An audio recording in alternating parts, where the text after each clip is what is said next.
NDA தரப்பு விஜய் கட்சி pressure போடுறீங்களா சார்? ஒரு பக்கம் சிபிஐ விசாரணை, இன்னொரு பக்கம் ஜனநாயகன் தடை, இன்னொரு பக்கம் கூட்டணி பேச்சுவார்த்தை அப்படின்னு விஜய்க்கு ஒரு பல்வேறு கட்ட ஒரு நெருக்கடிகளை கொடுக்குறாங்க போல இருக்கே சார். அப்படி ஒன்றும் இல்லை. நானே சென்சார் போர்டில் இருந்திருக்கேன். கிட்டத்தட்ட 82 98 வரைக்கும் நினைக்கிறேன். கிட்டத்தட்ட 20 வருஷத்துக்கு மேலே இருந்திருக்கேன் சென்சார் போர்டில். அப்போ படையப்பாலாம் நான் தான் பண்ணேன். பிறகு ஹேராம்லாம் பண்ணேன்.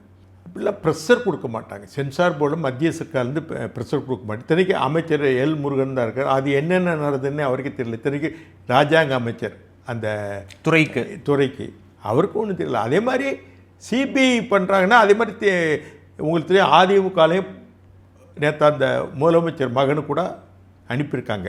அப்படி இருந்தால் அவருக்கு மகனுக்கு அனுப்புகிறாங்க இல்லையா?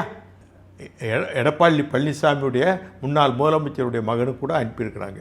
அவர் போயிருக்கார் இல்லையா சாட்சி சொல்ல? விஜய்க்கு முதல் நாளாக போயிருக்கார் இல்லையா? அப்படின்னா தோழமை கட்சினா அனுப்பியிருக்க வேண்டிய அவசியம் இல்லையா? அது வேறு ஒரு சுய அதிகாரம் பெற்ற நிறுவனம். அந்த நிறுவனத்தை அவங்க தான் முடிவு பண்ணுவாங்க அதிகாரிகள்.